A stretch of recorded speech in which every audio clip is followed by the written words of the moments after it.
Pai Santo, muito obrigado pela Tua palavra, Senhor. Que privilégio temos de ouvir a Tua voz, o Senhor se manifestando a nós. O Senhor não se deixou sem testemunho. O Senhor se mostrou, se deu a conhecer. E nós podemos compreender quem o Senhor é, o que o Senhor faz e aquilo que o Senhor requer de nós quando lemos a Tua palavra. E nós te agradecemos, Senhor, por essa bênção de termos a Bíblia, o livro santo, traduzido no nosso próprio idioma, mas especialmente de termos o Espírito Santo em nosso coração, como professor e mestre, que abre a nossa mente, que esclarece o nosso coração, aplica a palavra a nós e nos concede vida. Abençoa-nos nesse momento, ilumina-nos, é o que pedimos no nome de Jesus. Amém. Amém. Meus irmãos, eu quero lhes convidar para Gálatas capítulo 6. Na verdade, a nossa leitura é o 5:26 e a gente entra logo também no capítulo 6.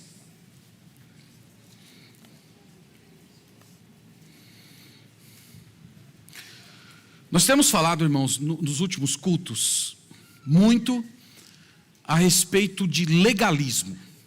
Nós estamos já na reta final da carta de Paulo aos Gálatas, e eu já tenho dito para os irmãos que o legalismo é destrutivo para uma igreja. Eu falei inclusive para vocês que foi a carta de Paulo aos Gálatas que praticamente salvou o cristianismo de se tornar uma seita judaica legalista. Porque era plano desses falsos mestres que haviam se infiltrado nas igrejas que Paulo fundara, era plano deles que a igreja cristã se tornasse uma espécie de uma seita judaica, sem nenhuma organização. Bem, meus irmãos, e um dos efeitos do legalismo é a destruição de relacionamentos. Quando o legalismo se infiltra dentro de uma comunidade, normalmente ocorrem dois problemas na prática. Primeiro, as pessoas começam a focar em certos comportamentos, usos e costumes que a Bíblia não diz nada. Então, para usar um exemplo bem corriqueiro, vamos pensar no comprimento do cabelo da mulher. De repente, se fala numa igreja que de hoje em diante, uma mulher santa, ela precisa ter o cabelo de um certo tipo dentro de um certo comprimento. Então, por um lado, adota costumes e leis naquilo que a Bíblia não fala. E do outro, a igreja se torna um ambiente hostil, um ambiente de acusação, um ambiente de inimizade, um ambiente em que os outros pecados como esses que vimos aqui no capítulo 5, das obras da carne, esses pecados eles florescem dentro da igreja e as pessoas estão brigando lá, por causa do comprimento do cabelo, porque a irmã está usando um brinco, por causa de usos e costumes. Então, o legalismo ele destrói a comunidade por completo, ele corrói a doutrina verdadeira, substituindo a doutrina bíblica por doutrina de homens, mas o legalismo também destrói relacionamentos, ele destrói a comunidade, ele destrói o ambiente de irmãos, transforma a igreja em um caos. E eu estou falando isso para vocês porque no capítulo 6, Paulo vai começar agora a falar a respeito dos relacionamentos. Até aqui, você que vem acompanhando toda a nossa caminhada nessa epístola, vocês viram que na primeira parte, Paulo defendeu o Evangelho.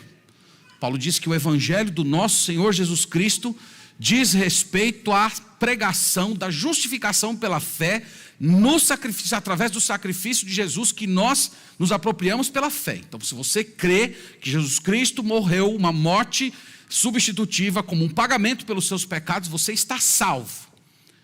E nós falamos que Paulo pregou essa mensagem para se contrapor à falsa pregação dos legalistas que diziam que você tinha que crer em Jesus, mas você tinha que guardar o sábado, você tinha que fazer a dieta religiosa do hebreu e você tinha que se circuncidar. Então Paulo se levantou contra isso. Depois nós vimos Paulo mostrando como um crente se santifica. Nós vimos no capítulo 5.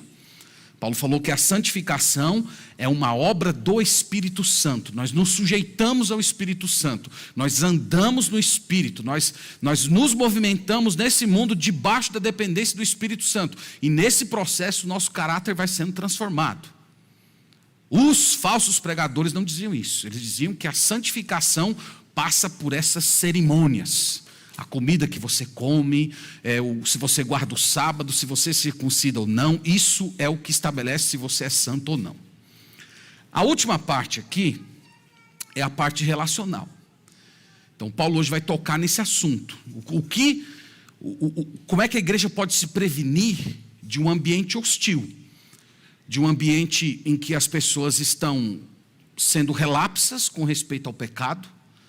E como é que as pessoas podem preservar a construção de relacionamentos verdadeiros dentro da comunidade. Então é disso que ele vai falar. Então nós vamos ler o texto do capítulo 5, 26, até o 6, versículo 5. Nós vamos começar por aqui. O tema da nossa meditação é esse: os caídos, o caído e os espirituais. Nós vamos ver como é que Paulo desenvolve isso. Então, Gálatas 5, verso 26, é dito o seguinte: não nos deixemos possuir de vanglória, provocando uns aos outros, tendo inveja uns dos outros. Irmãos, se alguém for surpreendido em alguma falta, vós, que sois espirituais, corrige-o com espírito de brandura, e guarda-te para que não sejas também tentado. Levai as cargas uns dos outros, e assim cumprireis a lei de Cristo. Porque se alguém julga ser alguma coisa, não sendo nada, a si mesmo se engane. Mas prove cada um seu labor, e então terá motivo de gloriar-se unicamente em si, e não em outro. Porque cada um levará o seu próprio fardo. Amém. Amém. O que essa passagem, irmãos, ensina para a gente? O texto é bem simples. Em primeiro lugar, essa passagem ensina que crentes podem cair, que irmãos podem se pegar em situações de pecado. Veja que ele diz isso no verso 1: irmãos, se alguém for surpreendido em alguma falta. Então, crentes podem cair no pecado.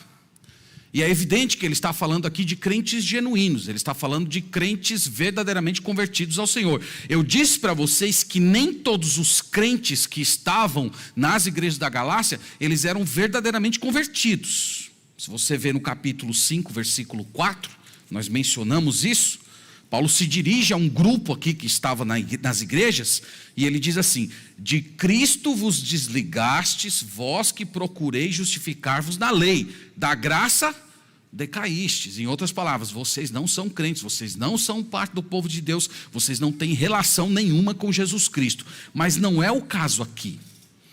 Paulo está falando de um crente que se pega em pecado. E essa palavra se pegar em pecado, surpreendido em alguma falta, ela pode significar tanto a pessoa que é flagrada no ato do pecado, como também pode significar o próprio sujeito se vendo em pecado. Então você olha para si mesmo e conclui: eu estou em pecado. Ou alguém flagra você no ato do pecado. Então as duas possibilidades podem estar aqui no texto. Que pecados seriam esses? Se a gente fosse considerar o contexto imediato, poderiam ser os pecados do verso 26. No verso 26, ele menciona os dois filhos da arrogância. Você pode ver aí. Não nos deixemos possuir de vanglória. Vanglória aqui é a glória vã, é a arrogância. E ele diz: provocando uns aos outros, tendo inveja uns dos outros. Então a arrogância possui dois filhinhos gêmeos que ela tanto ama carregar no colo. Um é esse que ele menciona aqui, a inveja. O outro é aquela provocação por meio da qual você despreza as pessoas. Poderia ser esses pecados, poderia ser os próprios pecados da carne, que nós vimos lá a partir do versículo 19 do capítulo 5. As obras da carne são prostituição, impureza, lascívia, idolatria e os pecados relacionais. Nós passamos um domingo inteiro só estudando esses pecados aqui. Poderia poderia ser qualquer um desses pecados. Então Paulo está dizendo, crentes podem se pegar nessa situação. Crentes podem se surpreender ao perceber, ao olhar para a sua própria história e ver, eu estou andando na carne. Mas irmãos, percebam uma minúcia do texto. Ele está dizendo que o pecado na vida do cristão verdadeiro, ele é acidental. Ele fala assim, se alguém for surpreendido em alguma falta, isto é, não é aquele pecado premeditado, não é aquele pecado arquitetado, não é aquele pecado que você passou um tempo construindo, planejando, vendo as possibilidades, quase que salivando pelo dia em que você se jogar de cabeça nele. Não é esse tipo de pecado. Ele está falando de uma tentação súbita, violenta, que de repente veio e arrebatou você e simplesmente você caiu. Então isso aqui é diferente de uma pessoa que fica aguardando aquele momento apropriado, cogitando a melhor ocasião para se jogar no pecado. Paulo não está falando desse tipo de gente. Pessoas que pensam assim, só há duas possibilidades para explicar esse tipo de comportamento. A primeira é que a pessoa está com a mente completamente corroída pela maldade. Essa pessoa já depravou a sua consciência. Ela apagou o Espírito Santo. A graça de Deus já não incomoda mais o seu coração. Eu diria que essa é a melhor hipótese, porque a pior é que uma pessoa dessa talvez nem seja convertida. Porque uma pessoa verdadeiramente do Senhor, ela é surpreendida no pecado. O pecado não vive controlando ela, o pecado não vive conduzindo a sua história. Então Paulo está falando desse tipo de gente aqui. Ele está descrevendo basicamente um crente que foi pego quando baixou a guarda. Se fosse para usar a imagem lá de Efésios capítulo 6, que fala da armadura de Deus, então é como se você estivesse vestido todo o tempo na armadura de Deus, mas de repente, num momento de fraqueza, você baixou o escudo e foi na hora que a flecha inflamada do inimigo acertou você. Você foi surpreendido. Então isso acontece com crentes verdadeiros. Isso acontece com pessoas que são de Deus. Pessoas que são do Senhor podem cair, podem ser surpreendidas no pecado. E aqui entra o segundo ensino. O segundo ensino é esse: a igreja deve corrigir quem está no pecado. Crentes verdadeiros que caem no pecado devem ser corrigidos pela igreja. Veja que é isso que ele diz no complemento do verso 1. Irmãos, se alguém for surpreendido na alguma falta, vós que sois espirituais, corrigiu com espírito de brandura. Então a primeira observação aqui, irmãos, é que Paulo chama a igreja de os espirituais. Por que eles são os espirituais? Porque eles andam no Espírito. Gálatas 5:22 nós vimos, o fruto do Espírito é amor, alegria, paz, paciência, bondade, benignidade, fidelidade, mansidão, domínio próprio. Esses são os espirituais, tá? Nós já falamos muito sobre isso, falamos na escola dominical, falamos no culto hoje pela manhã, que há uma ideia vaga, estranha, mística de espiritualidade, como se fosse um tipo de um comportamento meio esquisito, estranho, de mudança de voz. Esses não são os espirituais. Os espirituais aqui são os maduros na fé. Então ele está dizendo, nas entrelinhas, que uma igreja espiritual, ela tem discernimento. Uma igreja espiritual, ela sabe separar a verdade do erro. Uma igreja espiritual, ela não é iludida com aquela ideia de um falso amor que fecha os olhos para o pecado em nome de acolher as pessoas. Então uma igreja madura, uma igreja espiritual não é assim. E do outro lado, eu vou falar disso um pouco mais adiante, uma igreja espiritual também não é aquela igreja sem misericórdia, não é aquela igreja que esmaga uma pessoa que está arrependida, não é assim. Uma igreja espiritual, ela sabe equilibrar o amor com a correção, a justiça com a misericórdia. E Paulo está dizendo que esses irmãos espirituais, essa igreja santa, ela tem uma responsabilidade com esse irmão que foi pego num pecado, que se surpreendeu em alguma falta. Ele diz, essa igreja deve corrigir o irmão faltoso. Vocês perceberam que o verbo está no imperativo. Corrige-o.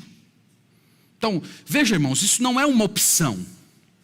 Não é uma coisa que nós vamos decidir se nós vamos fazer ou não. Não é uma coisa que nós vamos avaliar se vai ser constrangedor, se vai entristecer a pessoa. Não, nós não estamos falando disso. Nós estamos falando da igreja de Deus, e na casa de Deus o Senhor dita as regras. Não é assim que acontece na sua casa?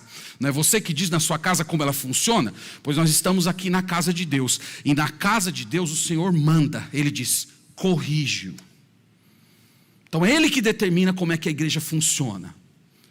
Ele é santo, e a igreja dele precisa espelhar a santidade dele. E do mesmo jeito que ele sequer tolera a presença do pecado, lá em Abacuque diz que ele é tão puro de olhos que ele nem pode contemplar o mal, a igreja do Senhor precisa espelhar isso. E é por isso que ela corrige. Agora, a palavra corrigir aqui, ela significa basicamente curar, restaurar, recuperar algo quebrado. Essa palavra era utilizada nos tempos do Novo Testamento para falar de um osso quebrado. Então, corrigir o osso era colocar o osso lá no lugar. E como é que esse processo acontece? Como é que esse processo deve acontecer?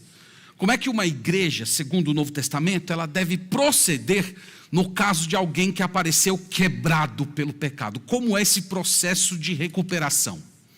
Paulo não falou aqui.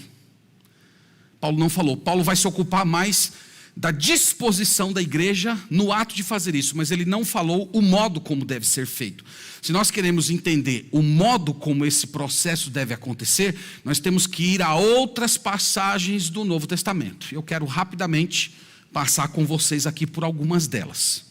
A primeira é Mateus 18. Então deixa Marcos, ou melhor, Gálatas marcado aí, e vá comigo a Mateus 18. E veja que em Mateus 18, a igreja ainda não havia sido fundada, mas o Senhor Jesus já havia antecipado para os seus discípulos como é que ela deveria fazer em caso de alguém que fosse surpreendido em alguma falta. Então, Mateus capítulo 18, versículo 15, é dito o seguinte, aqui é o Senhor Jesus falando: se teu irmão pecar contra ti, vai arguí-lo entre ti e ele só. Se ele te ouvir, ganhaste a teu irmão. Então aqui nós poderíamos dizer que o irmão foi surpreendido em alguma falta, alguém o viu numa situação de pecado, pela forma como Jesus aqui falou, parece que não era um pecado público, era um pecado privado. Então Jesus diz, vai até aquela pessoa em particular, e o objetivo da sua admoestação, da sua exortação é ganhar o irmão, isto é, ele abandonar o pecado dele, ele reconhecer e passar a andar com o Senhor. Você quer conquistá-lo para a verdade, para a correção. Então é isso, você precisa ir lá, admoestar aquela pessoa. Versículo 16, se porém não te ouvir, toma ainda contigo uma ou duas testemunhas, para que pelo depoimento de 2 ou 3 testemunhas, toda a palavra se estabeleça.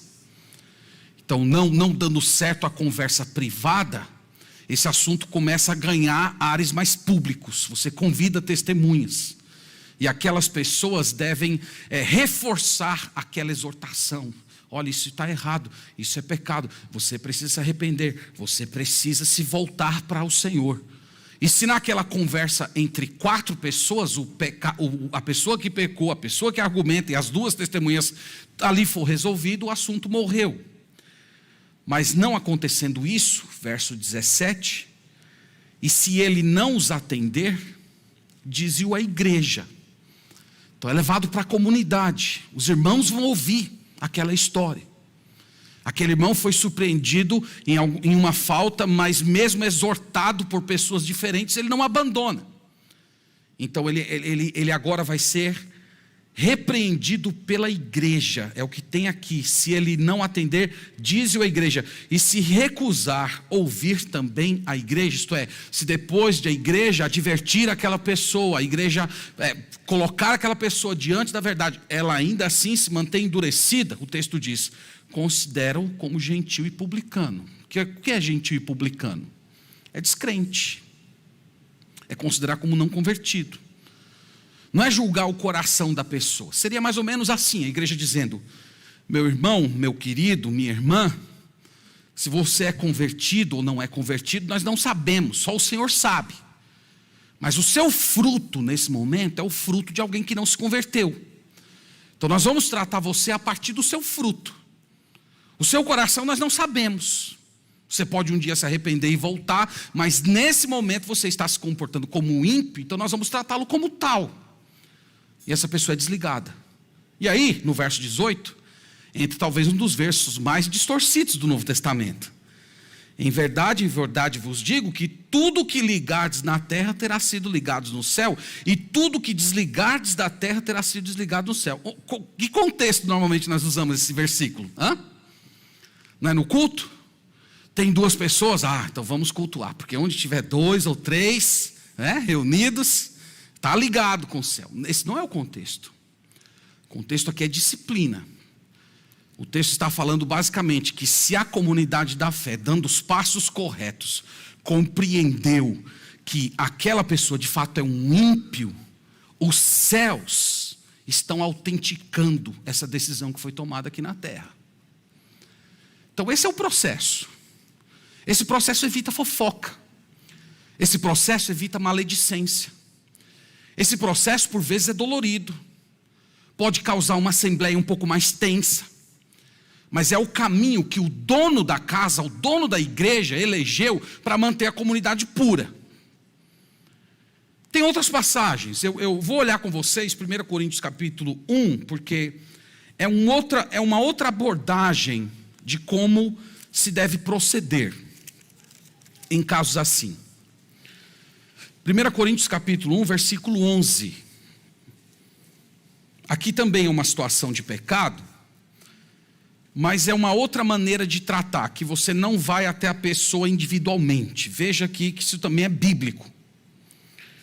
Então, 1 Coríntios capítulo 11, Paulo diz o seguinte à igreja de Corinto: pois a vosso respeito, meus irmãos, fui informado pelos da casa de Cloé, de que há contendas entre vós. Então essa casa de Cloé aqui provavelmente era uma família da igreja, e aqueles irmãos eram irmãos espirituais, estavam percebendo o clima de desunião, de contenda, de inimizade dentro da igreja, mas eles olharam tudo e disseram, não dá para a gente resolver, não dá. Vamos fazer o seguinte, vamos participar para a liderança da igreja. Vamos falar com o apóstolo Paulo. E o apóstolo Paulo vai e menciona, eu ouvi isso e eu ouvi de fulano. Então esse é um outro caminho. Às vezes um cristão surpreende um irmão em alguma falta, mas ele vê que é uma situação muito grave, que ele não tem, às vezes, ele não se sente maduro o suficiente para conduzir aquela situação, então ele vai lá e procura o pastor Marcos. Pastor Marcos, vi fulano fazer isso. Aí eu vou chamar o fulano dizendo, irmão fulano de tal disse isso, você vai ter que sustentar a história. Não tem um negócio, alguém me falou, não, na igreja de Deus não funciona assim.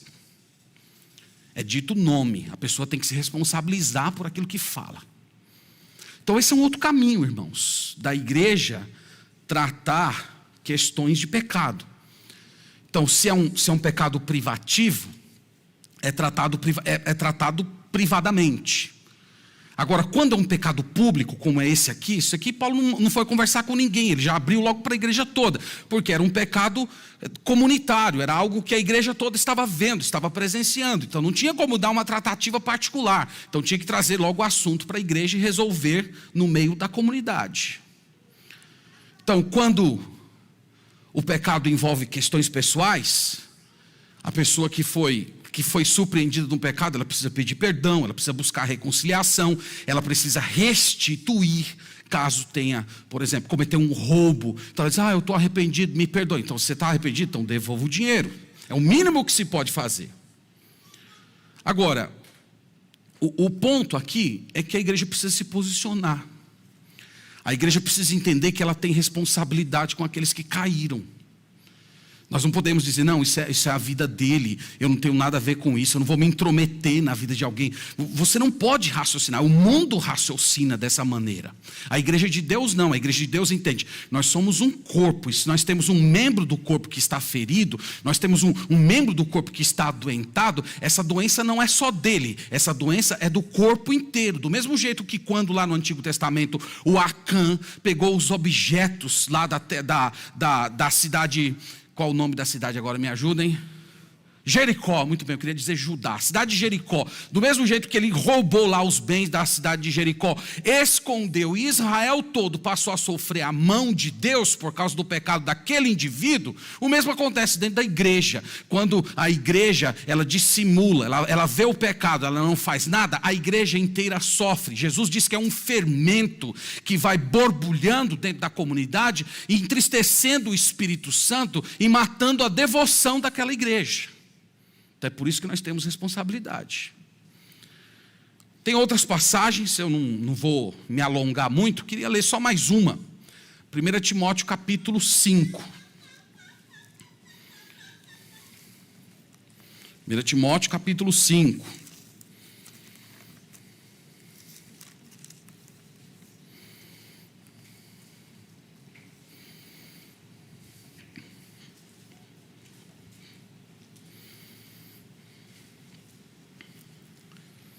Primeiro Timóteo capítulo 5, versículo 20. Olha o que é dito aqui. Quanto aos que vivem no pecado, repreende-os na presença de todos, para que também os demais temam. Aqui nós estamos vendo o efeito pedagógico de uma repreensão pública. Então, uma pessoa surpreendida no pecado, no contexto aqui, são os pastores. Então, o pastor sendo repreendido pela igreja, e os irmãos naquela hora pensando, meu Deus, podia ser eu. Eu vou tomar cuidado. Eu vou prestar atenção. Eu vou cuidar da minha vida. Pode ser que Deus futuramente trate o meu pecado.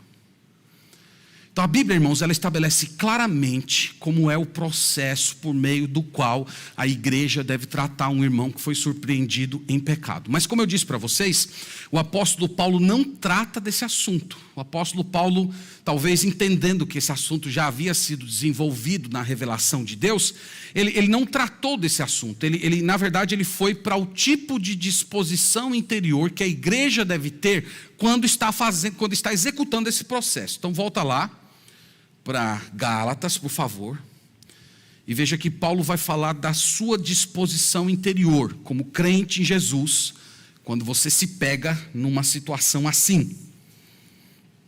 Então ele fala, irmãos, se alguém for surpreendido em alguma falta, vós, que sois espirituais, corrige-o. Agora veja o modo, com espírito de brandura.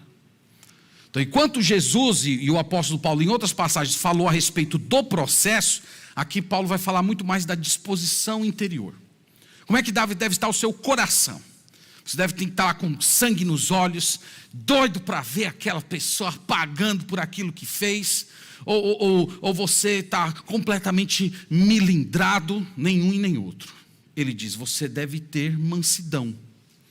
Mansidão é um dos frutos, é o fruto do Espírito.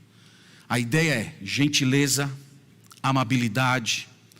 Você não pode agir com aspereza, você não pode agir de forma a depreciar a pessoa, aquela censura condenatória.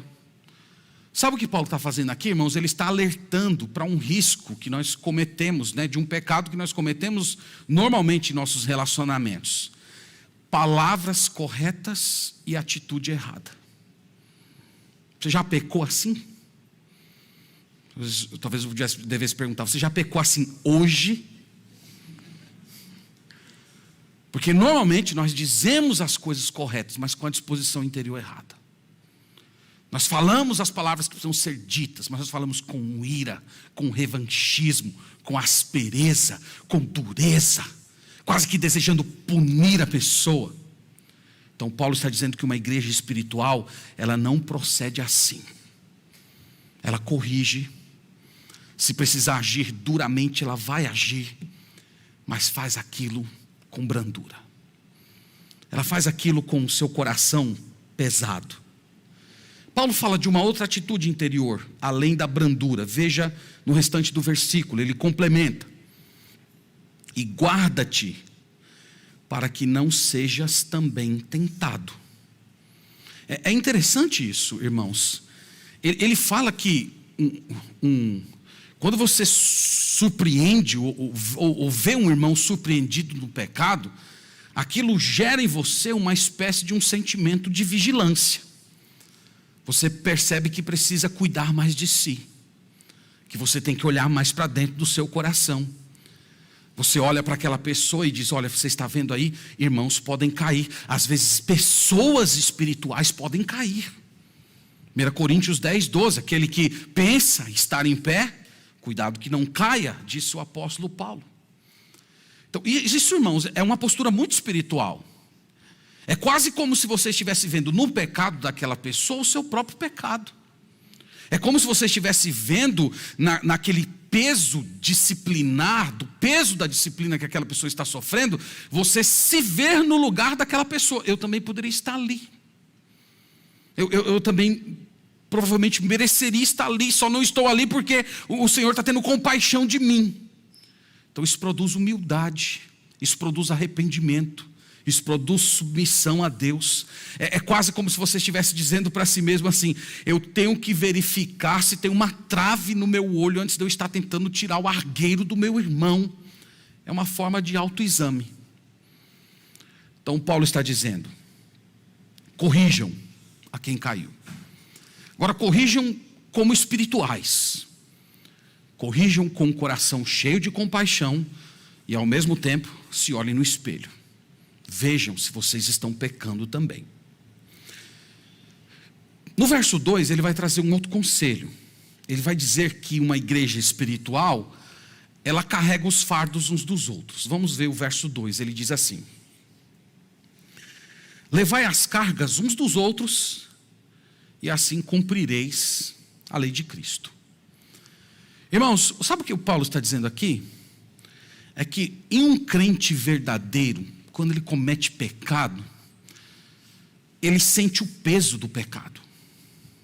O pecado, ele produz uma culpa, ele produz uma tristeza. O pecado, ele produz um desânimo.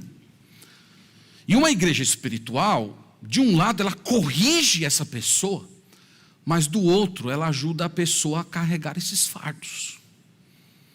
O fardo da vergonha pública, o fardo de às vezes ter que ir atrás de corrigir o dano que causou. Então Paulo diz: uma igreja espiritual faz isso. Ela ajuda os irmãos a carregar o fardo. No meu primeiro ministério, eu cuidei de uma pessoa que carregava um fardo por um pecado que cometeu. Foi um pecado gravíssimo, que escandalizou a comunidade. A igreja estava numa época maravilhosa, de muito desenvolvimento, com conversões, aquele ânimo na igreja. E aquele irmão, ele cometeu um pecado terrível contra o pastor da igreja. E aquela igreja quase que morreu. O desânimo tomou conta da comunidade, aquela vitalidade da igreja simplesmente desapareceu. Os cultos se tornaram pesados. E aquele irmão permaneceu na igreja, ele recebeu a disciplina da comunidade, ele acatou. E quando eu cheguei na igreja, já fazia 10 anos que tinham acontecido essas coisas. E esse irmão carregava um fardo. Ele carregava uma tristeza. Ele se sentia deprimido por ter causado dano a um homem de Deus, por ter prejudicado o desenvolvimento de uma igreja. Então, é mais ou menos o que Paulo está falando aqui. Pessoas verdadeiramente convertidas, elas carregam um fardo quando pecam. E parte da atividade de uma igreja espiritual é ajudar essa pessoa a carregar esse fardo. Às vezes, ministrando a essa pessoa encorajamento. Às vezes, pregando para essa pessoa que ela precisa crer no perdão de Deus. E no caso dessa pessoa em específico, que Deus me deu o privilégio de cuidar, ele acreditava no perdão de Deus, ele acreditava que o Senhor era misericordioso, mas nas conversas que eu tive com ele, ficou muito claro que é como se ele não aceitasse o perdão de Deus. O que ele fez foi tão grave para ele, que ele achava que a única coisa que poderia restar para ele era passar o restante da vida se punindo, meio que isolado, sem querer servir na igreja, não se achava digno sequer de vir à frente fazer uma oração. Então ele não aceitava o perdão de Deus. Então pessoas, irmãos, nessa condição precisam de ajuda. E nós carregamos o fardo junto com essas pessoas. Nós ministramos encorajamento, nós falamos do amor de Cristo, nós trazemos essas pessoas para perto, nós as exortamos a aceitar o perdão de Deus, nós oramos com elas, nós visitamos essas pessoas, nós encorajamos com essas pessoas, nós abrimos a Bíblia com essas pessoas, lemos com ela. Olha aqui o exemplo do apóstolo Pedro, que se tornou coluna na igreja de Deus depois de ter traído o Senhor Jesus Cristo. Você vai ajudar aquela pessoa a carregar o seu fardo com palavras de encorajamento. E Paulo diz que quando nós fazemos isso, ele diz: vocês estarão cumprindo a lei de Cristo. Aqui, irmãos, o apóstolo Paulo está dando uma espetada nos falsos mestres, porque os falsos mestres diziam que para você viver uma vida correta diante de Deus, você tinha que cumprir a lei de Moisés. Mas Paulo diz aqui, nós não queremos saber nada com a lei de Moisés, nós queremos cumprir a lei de Cristo. E a lei de Cristo envolve fazer isso. A lei de Cristo envolve ajudar quem está fraco.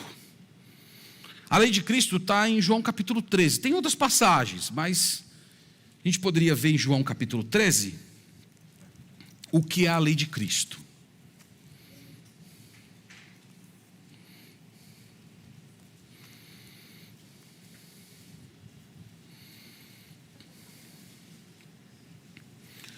João capítulo 13, verso 34. É dito assim: novo mandamento vos dou, que vos ameis uns aos outros, assim como eu vos amei, que também vos amei uns aos outros. Essa é a lei de Cristo. Então a lei de Cristo, Paulo está dizendo, não tem nada a ver com externalidades, não tem nada a ver com guardar sábado, se circuncidar, não comer carne de porco. A lei de Cristo tem a ver com isso, amar. Então você pega o amor de Cristo. Como é que foi o amor de Cristo pelos seus discípulos? Foi um amor paciente, foi um amor que se doou, foi um amor que se sacrificou, foi um amor que deu a vida. Então, cumprir a lei de Cristo é se comprometer a amar as pessoas ao ponto do sacrifício. Então, quando nós fazemos isso na comunidade da fé, quando nós encontramos pessoas que estão lá humilhadas no seu próprio pecado, que receberam a correção da igreja, mas estão sentindo o peso do seu pecado, e nós carregamos essas pessoas nos braços do amor, conduzindo-as a Jesus Cristo, nós estamos assim cumprindo a lei de Cristo. Então, a lei de Cristo não tem nada a ver com externalidades. A lei de Cristo também não tem nada a ver com sentimentos de afeto. As pessoas às vezes confundem isso, como se o amor fosse aquela identificação. Normalmente dentro da igreja você vai encontrar pessoas com as quais você se conecta mais, você tem mais proximidade, às vezes uma personalidade parecida, mesmos interesses, então é natural que você se identifique, converse mais com aquela pessoa, se sinta mais próxima, mas o amor de Cristo não é medido a partir desses tipos de afetos. O amor de Cristo tem a ver com essas ações. Às vezes é uma pessoa diferente de você, às vezes é uma pessoa que você até tem uma certa dificuldade de conviver, mas você vai lá e carrega o fardo com aquela pessoa. Então você está cumprindo a lei de Cristo. Irmãos, só uma observação aqui antes da gente seguir. É que nós estamos falando aqui de pessoas arrependidas. Nós estamos falando de pessoas que foram surpreendidas em pecado e estão sentindo o peso dele. Paulo não está falando aqui de gente rebelde. Ele não está falando de gente que se endurece no seu pecado, que não se submete a Deus nem à igreja. Pessoas nessa condição, nós temos muitas passagens na Bíblia que dizem que elas precisam ser expulsas da comunidade. Essas pessoas elas têm que ser banidas do convívio da igreja. Mas aquelas pessoas que sentem o peso do pecado, querem ajuda, se sujeitam, essas pessoas nós temos que carregar no colo. Então Paulo diz isso: corrija com brandura, proteja o seu próprio coração, carregue os fardos. E no verso 3 até o 5, ele fala sobre humildade. Às vezes no processo de tratar de pessoas que caíram, a igreja pode se tornar arrogante. Os irmãos podem começar a se enxergar como sendo superiores, melhores. Os irmãos podem ser excessivamente duros, eles podem se tornar hipócritas, de estarem apontando os pecados daquela pessoa e não enxergando seus próprios pecados. Então Paulo está falando, alertando para esses perigos. No verso 3 ele diz assim: por quê? Se alguém se julga alguma coisa não sendo nada, a si mesmo se engana. Então, se você não quer carregar o fardo de alguém porque você se acha superior a ele, porque você acha que você não está ali, você só está ali mesmo para falar, para acusar aquela pessoa, para dizer o que ela fez de errado. Então, se você se vê apenas como uma pessoa assim, que está ali apenas para dizer, repetir publicamente quais foram os pecados daquela pessoa, Paulo está dizendo: você primeiro está enganando a si mesmo, e você não está tendo uma autopercepção correta, porque diante de Deus você não é nada. Então esse é um risco que a gente corre nesse processo, você se sentir superior, tão superior que você acha que a sua posição ali é só apontar o dedo, ou tão superior de achar que você não deveria perder tempo ajudando aquela pessoa a carregar o seu fardo. Paulo diz: você está enganando a si mesmo, você não está percebendo quem você é, e segundo, você não percebe que diante de Deus você não é nada.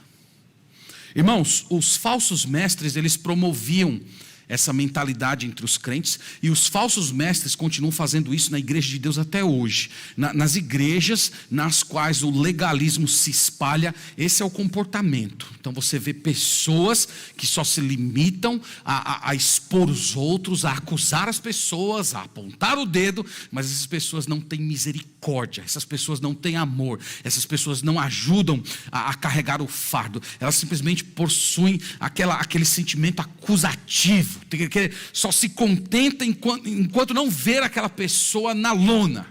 Então quando ela vê aquela pessoa completamente destruída, ela sente que a justiça foi feita. Onde o legalismo penetra, esse tipo de coisa acontece. As pessoas começam a olhar para os outros de cima para baixo, se sentindo superiores e melhores. Paulo está dizendo que igreja espiritual não é assim.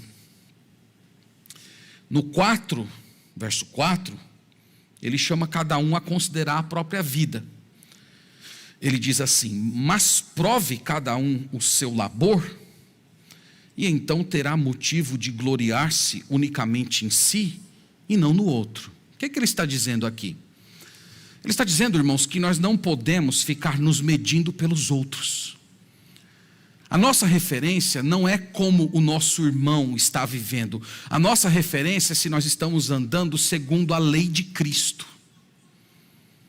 Então não é você se medir pelo outro. Eu já contei muitas vezes aqui na igreja que uma vez eu estava evangelizando, e eu cheguei para um cidadão e perguntei assim: o senhor acredita que é pecador? Ele ficou calado e disse: pastor, tem gente pior do que eu. É esse sentimento. Então ele avaliava o pecado dele a partir dos pecados dos outros, e provavelmente existe muita gente pior do que ele mesmo. Mas ele não se mediu pela lei de Cristo. Se ele se medisse pela lei de Cristo, ele dizia: eu sou o pior dos pecadores, eu mereço a exclusão da presença de Deus, eu mereço a condenação do Senhor. Então O modo como nós nos medimos não é a partir das pessoas, mas é a partir da lei de Cristo. É basicamente você olhando para a Escritura e dizendo: eu já me tornei quem eu deveria ser. Eu sou o tipo de cristão que Deus gostaria que eu fosse. A quantidade de luz, de informação que eu tenho recebido por meio do Evangelho, eu tenho reagido de uma forma apropriada, vivendo à altura do Evangelho que eu recebi. Eu estou sendo quem Cristo quer que eu seja. Então Paulo está chamando os irmãos a fazerem isso. Não se meçam pelos outros. E no verso 5 ele conclui o seu argumento dizendo: porque cada um levará o seu próprio fardo. Aqui parece uma contradição com o verso 2, porque no verso 2 ele diz para a gente levar os fardos uns dos outros, e aqui ele está falando que cada um levará o seu próprio fardo, mas não é uma contradição. Ele está se dirigindo aos arrogantes, ele está se dirigindo àqueles que olham de cima para baixo. Ele está basicamente dizendo: vocês também têm os seus fardos, vocês também têm os seus pecados. Vocês às vezes ficam escondendo os pecados de vocês por trás dessa capa de julgador, por meio da qual você fica apontando o dedo nos outros. Mas vocês têm os seus pecados. E um dia vocês vão ser julgados. Essa é a ideia do texto. Cada um levará o seu próprio pecado, o seu próprio fardo. Vocês serão julgados a partir dos fardos que vocês estão carregando. Então Paulo está chamando essas pessoas a considerar o juízo de Deus, a não ficar apontando o erro para os seus irmãos. Então, como eu disse, irmãos, é um texto que Paulo foge um pouco do tema, né? Até aqui nós temos visto muita coisa doutrinária, mas Paulo agora entra nos aspectos relacionais da vida cristã. E o que é que nós aprendemos dessa passagem aqui? Eu tenho 2 ou 3 lições aqui para compartilhar com vocês e depois nós vamos orar. A primeira é que Deus corrige seus filhos. Isso, irmãos, é uma bênção. É dolorido, como diz lá em Hebreus capítulo 13. Toda disciplina dói. Mas é uma bênção ser corrigido por Deus. Ser corrigido por Deus é uma prova de amor. Então, quando você se vê numa situação em que alguém chega e coloca lá o dedo na ferida, quando vem aquela pregação, né, que parece que rasgou você por completo, quando você lê um texto da Escritura e aquilo fala ao seu coração, mostrando aquilo que você não é. Quando você vê um exemplo de um crente e você olhando no espelho daquele exemplo, você se percebe como alguém distante do que deveria ser. Ou nos casos mais extremos, quando você é exortado publicamente por conta de um pecado que você cometeu. Tudo isso, irmãos, são manifestações da graça, do cuidado e do amor de Deus pelo seu povo. Quando Deus não corrige, é sinal de que não é filho. Eu falei isso recentemente aqui na igreja. E esse texto aqui me dá base para repetir. Então, se você está aqui hoje, se você tem congregado com a gente, se você é membro dessa igreja, e você está vivendo no pecado tempos e tempos e tempos, e nada acontece, ao contrário, você está se sentindo numa boa, intocável, feliz, satisfeito, saiba de uma coisa: você não é de Deus, você não é filho. O autor de Hebreus diz que você é um bastardo, que você não está recebendo a sua correção aqui, hoje, através da igreja de Cristo, porque Deus está acumulando os seus pecados para um dia julgar você no dia do juízo final. É isso que vai acontecer com você. Então você não deveria ficar cínico, se ver como uma pessoa que está numa boa. Na verdade você está numa situação terrível, porque o que é seu está guardado para o dia de Cristo. Então, se você quer ser tratado como filho de Deus, se você quer ser objeto da disciplina do Senhor, muitas vezes sentindo aquela dor terrível, aquela dor na alma, quando você peca contra o Senhor, você precisa se converter a Jesus Cristo. Você precisa se arrepender dos seus pecados. Você precisa se curvar diante do Rei do Universo, dizer: Senhor, me recebe como teu filho. Eu quero ser acolhido na tua família. Eu quero receber Jesus como Senhor da minha vida para ser contado como membro da casa de Deus. E a partir de então você vai ser tratado como filho. Eu contei isso aqui na igreja uma vez que, quando eu era seminarista, eu havia cometido um certo pecado, mas eu estava endurecido em reconhecê-lo. E isso me causou um problema muito grande. Outro dia eu posso contar com mais detalhes. E eu fui conversar com um certo professor, me queixar lá, derramar as minhas lamúrias para ele. E ele me disse: olha, você está sendo disciplinado por Deus. Deus está pesando a mão em você. Você está sendo arrogante. E eu com raiva dele, por que eu vim falar com esse cara aqui? Devia ter procurado fulano de tal. Tinha um professor lá que a gente só ouvia as palavras de graça, né? Esse dia eu escolhi mal, ou escolhi bem. Então ele disse: você está sendo disciplinado por Deus. Então você tem que se humilhar. Você tem que aceitar a disciplina do Senhor. Você precisa baixar a cabeça. Aceitar. E eu odiei ouvir aquelas palavras, né? Mas depois que eu voltei para o quarto, fui pensar, eu digo: Senhor, eu tenho que aceitar mesmo. E ele disse: é a prova que você é filho. Então aceite a disciplina do Pai. É uma bênção, irmãos, ser disciplinado por Deus. É um gesto de misericórdia divina quando o Senhor permite que muitas vezes o pecado de alguém seja exposto. E nós com tristeza temos que trazer aqui publicamente, a pessoa vir aqui à frente falar. E aquela pessoa sofre. E aqueles que são espirituais também sofrem com aquela pessoa. Mas isso é bom para a igreja. Isso é a salvação daquela pessoa. Muitas vezes isso é a advertência que alguns que estão vivendo em pecados semelhantes estão precisando receber para avaliar sua vida e se arrepender. Isso é uma bênção porque produz pureza na igreja do Senhor. Então é uma bênção ser corrigido pelo Senhor. Segunda lição que nós aprendemos dessa passagem é que nós devemos ter cuidado com os dois filhos do orgulho. Eu falo da provocação e da inveja. Está no verso 26 aí, pecados que provavelmente estavam redundando na disciplina de Gálatas. Ele fala: não nos deixemos possuir de vanglória, provocando uns aos outros, tendo inveja uns dos outros. Então ele está falando que o desejo por vanglória, o desejo por proeminência, faz com que você gere dois pecados dentro de você. O primeiro é a provocação. O segundo é a inveja. A provocação, ela produz uma atitude de você desprezar o irmão.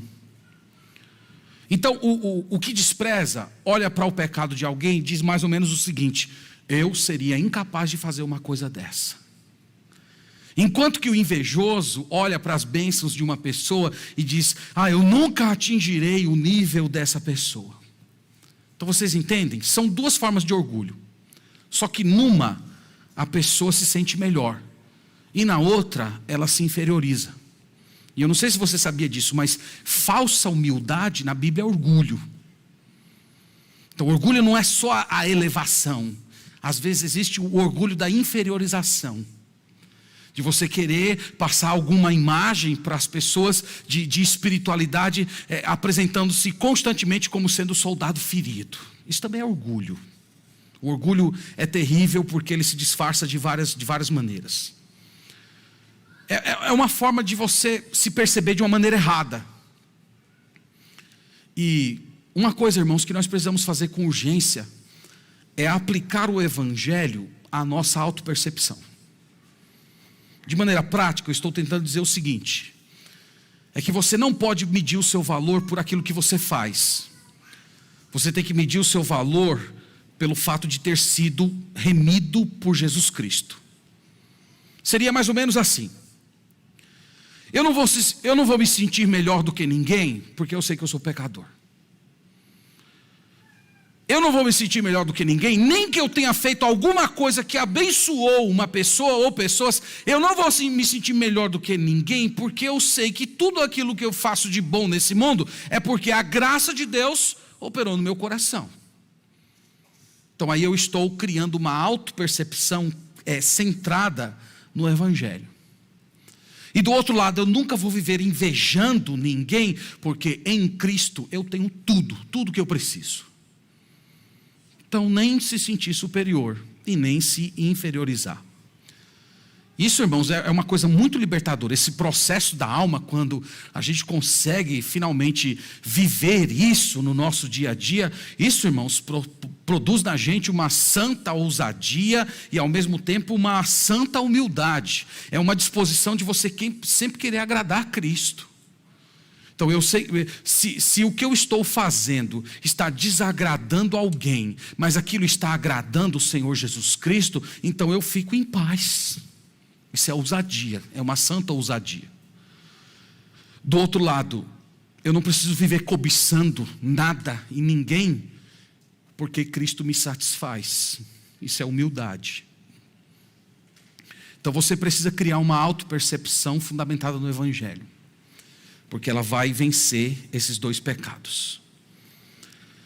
Terceira lição, irmãos, e ficou muito claro isso no texto, que é nossa responsabilidade cuidar da saúde da igreja.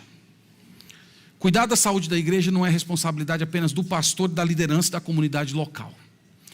Todos os crentes possuem responsabilidade com a pureza da igreja do Senhor. Às vezes, expulsando os rebeldes da comunidade, às vezes acolhendo aqueles que sofreram, foram pegos em pecado e estão sentindo o peso dele, mas a igreja toda tem responsabilidade. E esse processo nem sempre é fácil, é um processo por vezes dolorido e até estressante.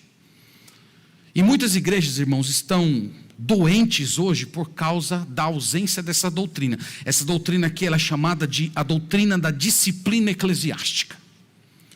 Em algumas igrejas, essa disciplina simplesmente morreu. Em outras igrejas, essa doutrina está na UTI. Nada se fala de disciplina eclesiástica. Não, disciplina eclesiástica é falta de amor. Tudo isso aí é falta de amor. Nós temos que acolher as pessoas, né? Então elas querem redefinir a igreja. Elas querem chegar para o dono da casa e dizer como é que a casa tem que funcionar. Então ele disse que nós temos essa responsabilidade. A igreja precisa se levantar, a igreja precisa ter ousadia, a igreja precisa ter coragem de se posicionar firmemente contra o pecado. Às vezes isso vai envolver enfrentar pessoas importantes, enfrentar pessoas influentes, mas a igreja de Deus ela precisa fazer isso. É um gesto de amor a Deus, de obediência a Ele, é um gesto de amor ao pecador, porque no final das contas está buscando a restauração dele, e é também um gesto de amor à igreja, porque nós estamos lutando pela pureza dela. E fazer isso, irmãos, vai livrar a igreja de muitos pecados. Há igrejas que elas baniram a disciplina eclesiástica. Aí sabe o que elas substituíram? Dissimulação. Então a pessoa está lá vivendo no pecado numa boa, ninguém fala nada. Lembra que Paulo falou isso em 1 Coríntios 5? O pecado está aí, tem um sujeito da igreja de vocês que está dormindo com a própria madrasta, e vocês estão arrogantes, achando que está tudo numa boa, e vocês não se levantaram ainda para expulsar do meio de vocês a pessoa que praticou um ultraje desse. Então é arrogância, dissimulação. Então quando uma igreja não pratica a disciplina eclesiástica, ela se torna assim, cínica. Os irmãos são cínicos. Eles têm uma aparência de santidade, mas não têm o poder dela. Eles passam a fofocar. Eles não enfrentam, eles não vão lá colocar o dedo na ferida, dizer você está pecando, você está errado. Mas eles ficam conversando uns com os outros, falando mal, maledicência, fofoca. E todas essas coisas, irmãos, elas vão corroendo a espiritualidade da igreja. E chega um ponto que a convivência no meio daquela comunidade se torna insuportável. O Espírito Santo é afastado, ele é entristecido. Ele não age mais no meio daquelas pessoas, eles estão vivendo na carne. Então é por isso que a igreja espiritual, ela precisa ser comprometida com essa doutrina. Nós temos que fazer isso com amor, nós não podemos ter arrogância, nós temos que reconhecer que nós não somos nada, que nós também carregamos os nossos próprios fardos. Nós temos que ter temor e tremor, enxergar às vezes no pecado de quem está sendo advertido os nossos próprios pecados, mas ainda assim nós temos que fazer. Esse é o compromisso de uma igreja séria. E nós, irmãos, que estamos em processo de amadurecimento, eu acho que é muito oportuno a gente falar nisso hoje. Nos últimos 2 anos nós recebemos muitos irmãos, que alguns novos convertidos, outros membros de igrejas que nunca se ouviu falar disso. Então é muito apropriado nesse momento que nós estamos formando praticamente a identidade da nossa igreja, nós nos fortalecermos em torno disso, entendendo que uma igreja saudável pratica a disciplina eclesiástica, por mais que doa. Então que Deus nos abençoe, que nós sejamos leais ao dono da casa, mesmo que isso doa na nossa carne. Amém. Vamos orar ao Senhor. Te louvamos, Pai, te bendizemos, te agradecemos. O Senhor é bom, o Senhor é generoso, o Senhor mostra teu amor de diversas maneiras para o teu povo, e uma delas é através da admoestação, é através da correção, e nós te agradecemos, Senhor, porque isto prova que nós somos os teus filhos. Nós pedimos, Pai, que o Senhor nos conceda arrependimento, que o Senhor nos conceda uma visão correta dos nossos pecados, mas que o Senhor também nos dê coragem de nos comprometer com a saúde do corpo de Cristo, a sairmos da nossa zona de conforto e admoestarmos aquelas pessoas que estão vivendo no pecado, que não estão comprometidas contigo. Ao mesmo tempo, concede à nossa igreja a maturidade de se posicionar com firmeza, mas também com brandura, com amor, disposta a carregar os fardos daqueles que verdadeiramente se arrependeram. Nós também clamamos para que através da igreja, através do ministério desta comunidade, o Senhor expulse dela todos aqueles que estão causando dano ou que venham causar, todos aqueles que promovem discórdia, todos aqueles que vivem deliberadamente no pecado, todos aqueles que não têm arrependimento. Santifica a tua igreja, Senhor, removendo o fermento, guardando-nos puros e imaculados até o dia de Cristo. Nós pedimos isso tudo no nome do Senhor Jesus. Amém.